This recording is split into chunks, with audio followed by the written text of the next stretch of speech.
radhiyallahu anhu mendengar Nabi SAW bersabda, di antara tanda-tanda dekatnya hari kiamat itu adalah, dalam hadis ini ada 5. Yang pertama, yataqarabuz zaman.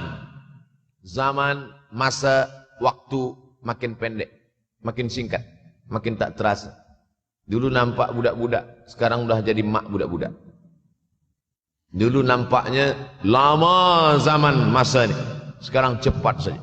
Dari pagi ke petang, petang ke pagi, pagi ke petang, petang ke pagi. Bahkan sekarang ada pula orang yang tak tahu petang, tak tahu pagi. Pagi tidur, petang tidur. Tak terasa saya ini sudah 8 kali datang ke Kuala Lumpur. Awal-awal sekali 2014, 2015, 16, 17, 18, 19, 20. Sudah kali yang ke-7. Saya datang setahun sekali saja setiap bulan Februari. Bulan Februari datang, rupanya dah yang ke-7 kali bulan Februari. Ini saya bagi tahu supaya kita semua faham. Saya datang bulan Februari supaya tak datang balik, datang balik, datang balik, datang balik. Sekali datang dari tarikh 2 hingga 9, pusing, pusing, pusing, pusing, balik. Rupanya sudah kali ke-7, ke-8 kali datang menyampaikan tazkirah. Tak terasa. Dulu saya datang kemari belajar di UKM tahun 2003. Sekarang sudah 2020. 17 tahun. Tak terasa. Yataqarabuz zaman. Tanda-tanda kiamat, fitnah akhir zaman sudah dekat adalah yataqarabuz zaman, kata Nabi SAW. Waktu tak terasa. Tak terasa. Tak terasa dah engkau dah datang. Tak terasa waktu begitu cepat engkau sudah datang saja nak menagih hutang. Orang berhutang ni pun rupanya tak terasa juga orang datang. Yang memberi pinjaman pula terasa lama betul. Apakah beza antara 5 minit dulu dengan 5 minit sekarang? Sama. Apakah beza antara 24 hours, 24 jam dulu dengan 24 jam zaman Nabi dengan 24 jam zaman sekarang? Sama. Tak ada beza. Mataharinya sama, bulannya sama, buminya sama. Yang berkeliling mengelilingi matahari sama. Apa yang membuat berbeza? Apa yang membuat zaman itu yataqarabuz zaman? Ada hal-hal yang membuat kita sibuk. Dulu tak ada google.com, dulu tak ada Facebook, dulu tak ada Twitter, dulu tak ada BBM, dulu tak ada Instagram. Sekarang waktu habis. Bila kita tanya orang mana yang lebih lama, 5 minit atau 50 menit? Semuanya sepakat mengatakan 50 menit lama, 5 minit kejam. Saya tanya 2 kali, pelajar-pelajar, penuntut-penuntut, mana yang lebih lama, 5 minit atau 50 menit? Semuanya berkata 50 menit lebih lama daripada 5 menit. Lepas tu saya balik, mana yang lebih lama? 5 menit menunggu azan maghrib bulan puasa, 50 menit status FB, Instagram. Oh, lebih lama 5 minit menunggu azan maghrib. 5 minit menunggu azan maghrib bulan puasa macam-macam mati jam. 50 menit hilang waktu tak terasa. Itu menunjukkan hadis Nabi itu. Semakin saya baca hadis Nabi, makin kuat keyakinan saya, makin kuat iman saya, makin hilang keraguan saya. Bahwa yang berbicara ini bukan manusia biasa, tapi dia dapat wahyu dari Allah. Wa ma yantiqu anil hawa in huwa illa wahyun yuha, melainkan wahyu dari Allah Subhanahu wa taala. Yataqarabuz zaman. Masa begitu cepat berlalu tak terasa. Sebulan seperti sepekan, sepekan seperti sehari, sehari seperti sesaat. Akhirnya kita pun kehilangan waktu, habis. Saya Ustaz Abdul Samad, memang zaman ini tak terasa cepat betul. Rasa-rasa kejap-kejap dah bulan Ramadan. Tak terasa baru saja Idul Fitri dah masuk pula lagi. Masya Allah, begitu cepatnya masa berlalu.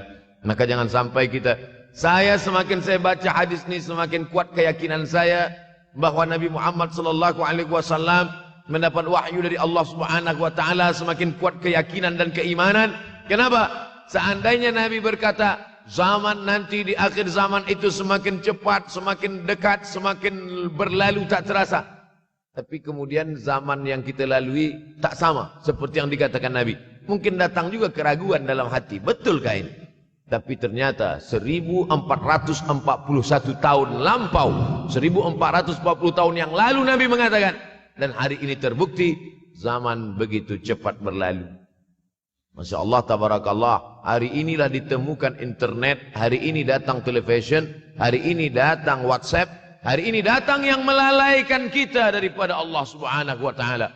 Sehingga waktu datang sembang-sembang, cerita-cerita, tengok ini, update ini, tulis ini, tengok ini, pandang ini. Habis waktu berlalu.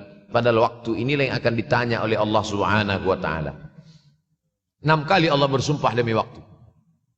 Terbit fajar. Wal fajri wa layalin ashr. Masuk waktu subuh. Was subhi idza tanaffas. Masuk waktu duha. Wad duha wal laili idza saja. Masuk waktu siang. Wan nahari idza tajalla. Masuk waktu asar. Wal asri innal insana lafi khusr. Masuk waktu malam.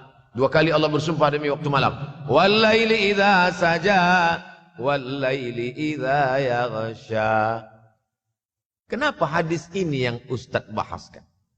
Kami nak mendengar hadis tentang Dajjal dah lahir atau belum? Dajjal dah hadir. Mana bukti Dajjal dah hadir?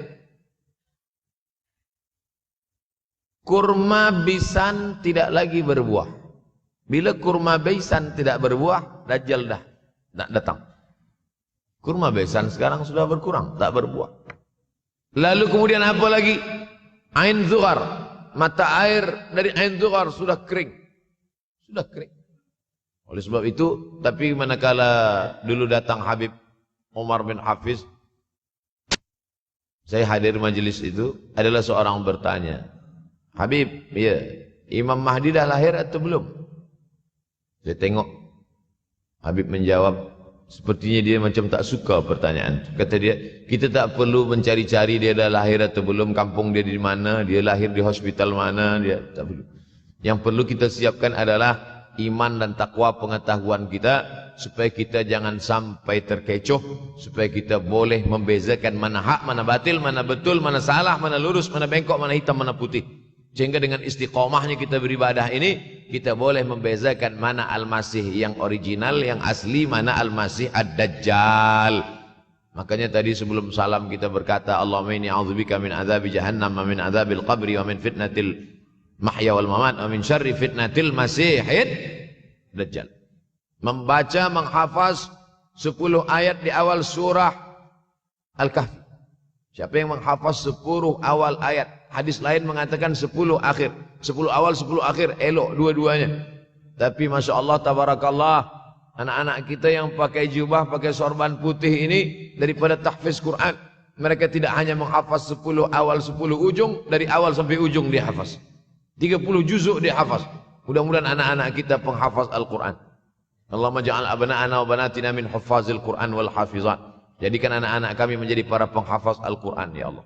Supaya selamat dia daripada fitnah Al-Masih Ad-Dajjal. Tapi saya pilihkan hadis tentang yang 5 ini.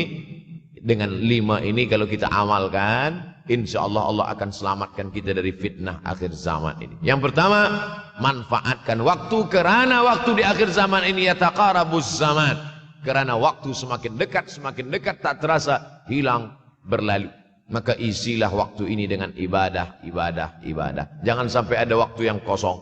Duduk sejenak kosong berselawat. Allahumma salli ala sayyidina Muhammad wa ala ali sayyidina Muhammad. Allahumma salli ala sayyidina Muhammad wa ala ali sayyidina Muhammad. Sempat-sempatkan ambil wuduk solat duha walau 2 rakaat. Sempat-sempatkan sebelum tidur malam solat witir 3 rakaat. Supaya tidur kita sentiasa dalam wuduk dan kita sempat solat witir. Andai mati kita malam itu, insyaallah mati dalam keadaan husnul khatimah. Usolli sunnatal witri 3 rakaatin lillahi ta'ala. Nanti malam jaga tidak witir lagi, hanya tahajud saja. Sempat-sempatkan solat tahajud. Elok amat sangat baik solat wuduk 2 rakaat. Usolli sunnatal wuduk rakaatain lillahi ta'ala. Selepas solat wuduk, solat sunat taubat. Usolli sunnatat taubat rakaatain lillahi ta'ala. Selepas solat sunat taubat, solat sunat hajat. Usolli sunnatal hajat. Selepas itu barulah solat sunat tahajud 8 rakaat. Nak tambah lagi 10, 12, 14, elok, tak salah. Karena dia tiada batasan. Adakah sahabat Nabi yang melakukan ini? Ada. Qatadah bin Nu'man. Dari selepas Isya sampai azan subuh. Imam Ahmad bin Ambal. Dari selepas Isya sampai azan subuh. Bahkan mereka menghatamkan Al-Quran dalam tahajud mereka. Maka bahkan ada imam yang disebut dengan As-Sajjad. Kerana banyak sujud kepada Allah Subhanahu wa ta'ala. Kerana akhir zaman ini godaan begitu besar. Dulu orang tengah malam tahajud, jam 2 malam, jam 3 malam dia bangun. Kerana dia membaca hadis sab'atun yudhilluhumullah. Ada 7 golongan yang mendapatkan naungan Allah. Yauma la dhilla illa dhilluh. Hari itu tak ada naungan kecuali naungan Allah. Rajulun, ada seseorang. Zakarallah, dia berzikir mengingat Allah. Khalian, di tengah malam, tak ada manusia. Fafadat ainahu, menetes air mata. Maka yang pertama ini, jangan sampai kita kehilangan waktu. Kerana al-waktu kasaif. Waktu ini seperti pedang. Illam taqta'hu qata'aka. Kalau tidak kau patahkan dia. Kalau kau dapat pedang, patahkan. Sebab kalau tidak kau patahkan, dia yang akan memotong engkau, mematahkan tulang-tulang engkau. Waktu ini kalau tidak kita manfaatkan, kita akan ditanya tentang waktu kemana saja waktu yang sudah kau pakai. Inna sam'a, pendengaran, wal basar, penglihatan, wal fuad, hati, kullu ulaika kana anhu mas'ula. Semua akan disoal. Semua akan diminta tanggungjawab di hadapan Allah. Kemana waktu yang sudah aku bagi dulu engkau pakai? Yang pertama nanti ditanya, la tazulu qadama 'abdin yaumal qiyamah. Kaki anak Adam tidak akan bergeser, tidak akan beralih dari tempat tegaknya pada hari kiamat. Hatta yus'al, sampai dia disoal, sampai dia ditanya. La tus'alunna yauma idzin 'anin na'im. Banyak yang akan ditanya nanti. Tapi Nabi bagi tahu, di antara yang akan ditanya dari sekian banyak nikmat itu, 4. Yang pertama, an umrihi fima afnah. Umur kemana engkau habiskan? Hari ini ada anak-anak muda belia umurnya 17 tahun. 17 tahun habis menghafaz Al-Quran. 17 tahun habis iktikaf dalam masjid. 17 tahun habis berzikir, berjubah, bersorban, mengabdikan ilmu, berkhidmat kepada ulama. 17 tahun habis. Tapi ada pula yang dibalik, 71 tahun habis. Rumah, office, kopi, rumah, office, kopi, rumah, office, kopi, batuk, mati habis. Apa yang dapat kita bawa menghadap Allah SWT? Yang pertama, yataqarabuz zaman. Yang kedua adalah wa yanqusul ilmu. Ilmu semakin berkurang. Kalau sudah ilmu berkurang, apa yang bertambah? Jahil. Kalau ilmu bertambah, jahil berkurang. Kalau ilmu berkurang, jahil bertambah. Mana ada orang jahil cakapnya didengar orang? Saya dulu awal-awal membaca hadis ini. Wa yanqusul ilmu. Ilmu berkurang, jahil bertambah. Rasanya tak mungkin, tak logik, tak masuk akal. Mana ada orang tak berilmu cakap dia didengar? Sekarang baru saya faham. Dulu orang tak berilmu ditinggalkan orang. Sekarang orang tak berilmu, asal dia pandai berbicara, dia akan didengar orang. Bahkan orang jahil pula punya channel. Apa namanya? Jahil.com. Orang jahil punya channel. Banyak pula follower dia daripada follower kita. Banyak pula viewer dia daripada viewer kita. Sebab apa? Sebab yang menyaksikan tiada berilmu, yang berbicara tiada ilmu. Oleh sebab itu maka kita galakkan menuntut ilmu di majlis-majlis ilmu. Untuk apa Abdul Somad sudah berumur 43 tahun pun masih pergi juga lagi ke Sudan belajar? Apa yang nak dicari ini? Tak lain tak bukan. Mudah-mudahan kita termasuk orang yang sampai akhir hidupnya mencari ilmu, insyaAllah. Saya datang kemari bukan niat mengajarkan ilmu. Saya datang ke Malaysia tetap niatnya belajar mencari ilmu.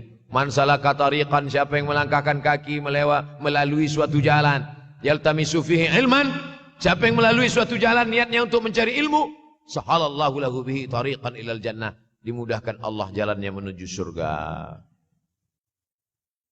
Innallaha la yantazi'ul ilma intiza'an.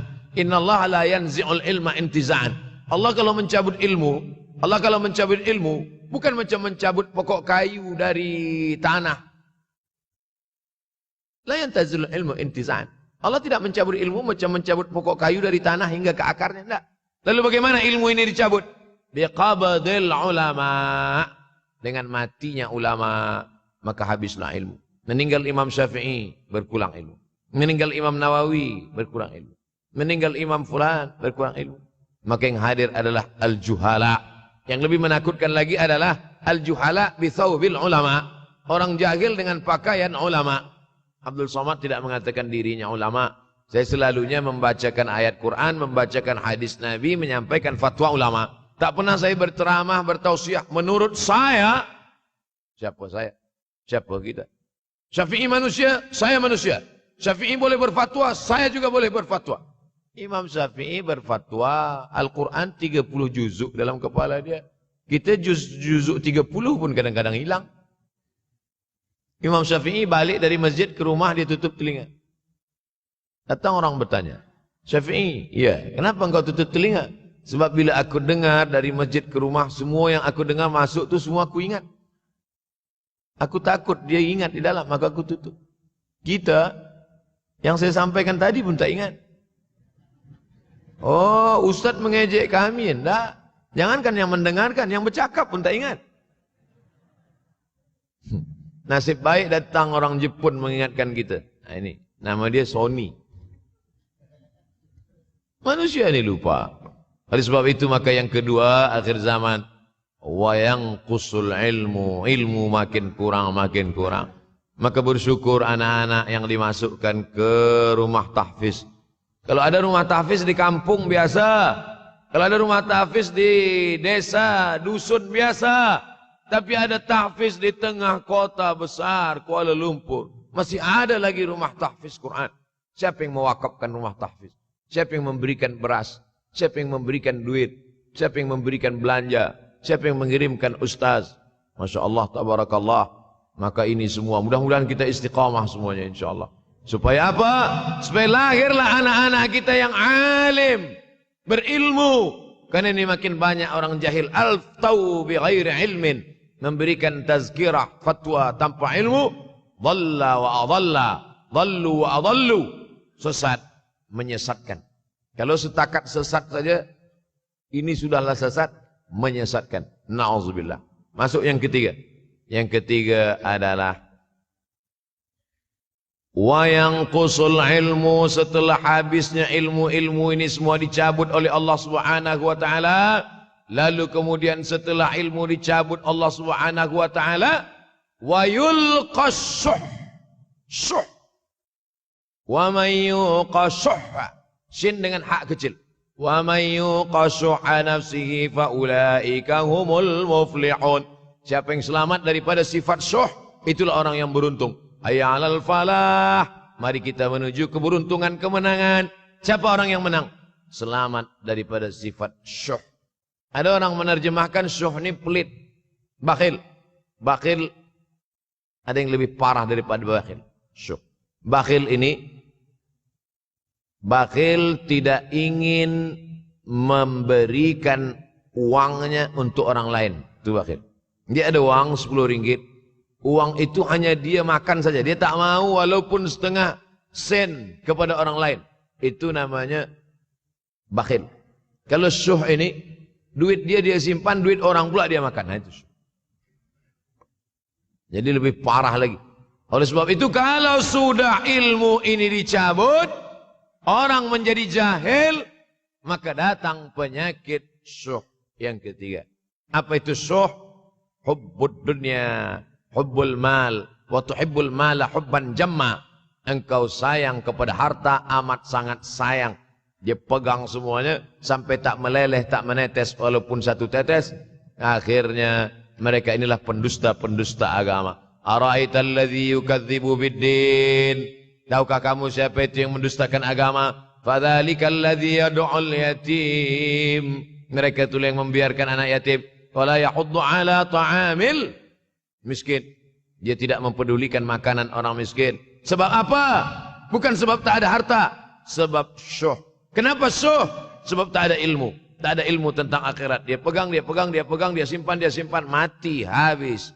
Yang dia bawa hanyalah 1, 2, 3 helai kain kafan saja. Itulah mengapa Sultan Turki, Sultan Muhammad Al-Fatih, Sultan Abdul Hamid. Coba tengok gambar Sultan Muhammad Al-Fatih, Sultan Abdul Hamid Turki dulu. Sorban dia besar-besar. Saya dulu terkejut, lama saya tengok. Kenapa sorban orang Turki ini besar-besar?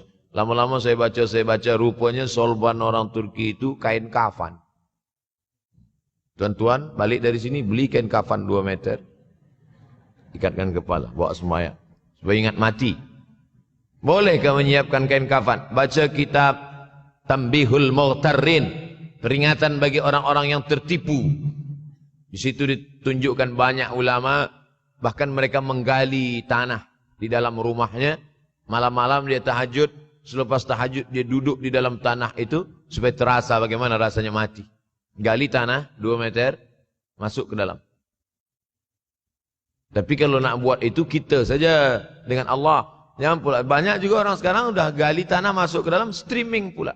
Hai guys, nak rasakan mata, mana boleh terasa. Kita saja masuk ke dalam, rasakan macam mana rasa. Sebab kalau cakap saja, marilah kita ingat mati, takutlah kita pada mati. Kita tak tahu bagaimana rasa mati. Kalau nak merasakan bagaimana rasa mati, nanti kalau ada orang mati meninggal dunia, masuk kita ke dalam. Kita sambut jenazah, kita letakkan, kita duduk, rasakan. Ketika Fatimah meninggal, Fatimah emak Sayyidina Ali meninggal, Nabi masuk ke liang lahat. Masuk Nabi ke liang lahat. Nabi berdoa di dalam. Ketika Utsman bin Maz'un meninggal, Nabi masuk ke dalam. Nabi pegang jenazah Utsman bin Maz'un. Meleleh air mata Nabi, turun ke misai, turun ke janggutnya, turun menetes sampai ke bawah. Merasakan bagaimana rasanya di dalam. Dulu saya pernah berjumpa dengan seorang pemuda, telinga dia pakai anting subang. Lalu kemudian saya tengok banyak tato dia. Saya tanya, macam mana cerita awak bertaubat dulu? Mak saya meninggal, Ustaz Abdul Somad. Lepas tu saya tegak di tepi kubur. Macam ada yang menolak saya dari belakang, masuk saya ke dalam. Masuk itulah terasa sejuk di kaki. Datang rasa takut saya. Makanya kalau ada orang yang sudah kita bagi tazkirah, bagi nasihat, tak juga. Nanti ada orang meninggal, bawa dia agak dekat. Senggolkan sikit, jatuh. Gitu caranya supaya kita terasa mati ini. Supaya apa? Hilangkan penyakit syuh, cinta harta, takut mati, dan membuat kita menjadi bakhil, pelit. Na'udzubillah. Yang keempat, wa tazharul fitan. Ini yang terkait dengan tajuk kita yang keempat. Wa tazharul fitan. Banyaklah fitnah, siksa.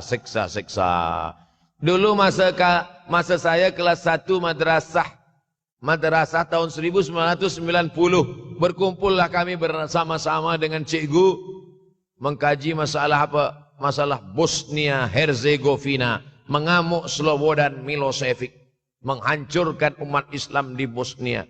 Sampai ada yang meminta fatwa kepada Syekh Yusuf Al-Qardawi, bolehkah perempuan yang perempuan Bosnia yang dirogol tentara Serbia hamil, bolehkah dia menggugurkan anaknya? Kata Syekh Yusuf Qardawi, tak boleh. Maka dia biarkan saja anak itu lahir dan dia tidak dianggap berdosa karena ini sudah takdir Allah SWT. Bagaimana mereka dibunuh? Maka makin banyaklah selepas Bosnia datang pula yang terjadi di Rohingya, di Uighur. Umat Islam berkumpullah presiden-presiden negeri Islam di Kuala Lumpur.